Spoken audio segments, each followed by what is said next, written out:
estudei aqui no Colégio Rodolfo Zaninelli faz uns 18 anos atrás. Quando eu vinha para a escola, eu não me sentia gay. Eu sabia que eu era diferente porque eu apanhava muito. Os alunos o perseguiam, os alunos batiam nele no banheiro. Então ele sofria muito preconceito dentro da escola. E ele ainda não tinha a sexualidade dele totalmente definida. Aí o que acontecia? Ele se apegava mais às meninas, né? Ficava mais perto das meninas. E as funcionárias foram essenciais nesse sentido, porque eu não podia ficar na fila do lanche que eu apanhava. E daí elas me davam um lanche separado, porque para mim não ficar apanhando, não ficar sendo exposto. Chute. Então eu sempre levava chute, então a fila era muito difícil. Então elas sempre cuidavam de mim e sempre, quando eu sabia que os professores não estavam perto, eu sempre ficava perto delas.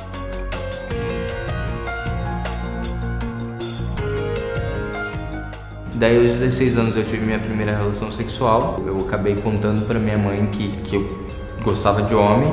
E minha mãe daí pediu para mim fazer o exame de HIV, eu acabei descobrindo HIV e ainda estava nessa escola. Daí as agressões pioraram, eu não podia passar nem no corredor da escola por condição do HIV. Daí começou a minha peregrinação. Eu passei por 7 escolas diferentes e daí eu passei muito tempo em depressão, achava que eu nunca mais ia conseguir entrar numa sala de aula por ter sofrido muita agressão dentro da escola.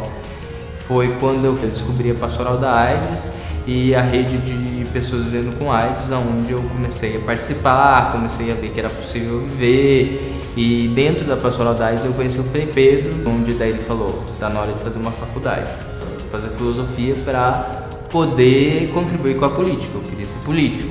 E eu comecei a pensar e vi que dentro da escola eu podia ajudar muito mais do que quando eu me descobri soropositivo, essa questão, eu via que eu podia ajudar outras pessoas que elas não passem o que eu passei.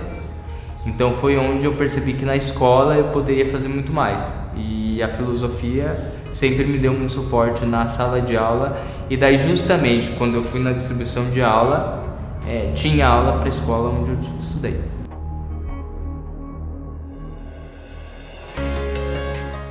Hoje ele é nosso professor. No primeiro ano que ele entrou na escola como professor, no período noturno, ele também sentiu um pouco essa opressão. Ele, quando começou a dar aula aqui o ano passado, ele estava meio arredio, assim, estava com medo, né? Com medo dos alunos não o respeitarem. Eu trazia os traumas da minha adolescência aqui nessa escola, né? E daí depois de um ano eu comecei a me sentir em casa e daí eu comecei a ver que era possível fazer alguma coisa. Ele foi se estabelecendo como professor, foi se impondo e hoje ele é respeitado, muito querido por todos dentro da escola, tanto alunos quanto professores. E ele é uma pessoa assim que luta muito, né, tanto pela causa da questão do homossexualismo, quanto a questão do preconceito num todo, né, porque a gente percebe que a escola é um lugar onde os preconceitos das crianças aflorescem.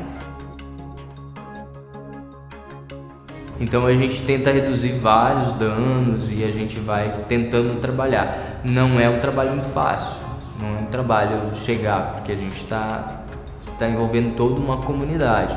Porém hoje eu vejo que o resultado está começando a surtir efeito. Hoje ele pode dizer que ele venceu, sabe? A gente talvez não vai transformar de maneira geral, mas se eles conseguirem transformar a realidade local deles e conseguirem se ajudar na vida, já é um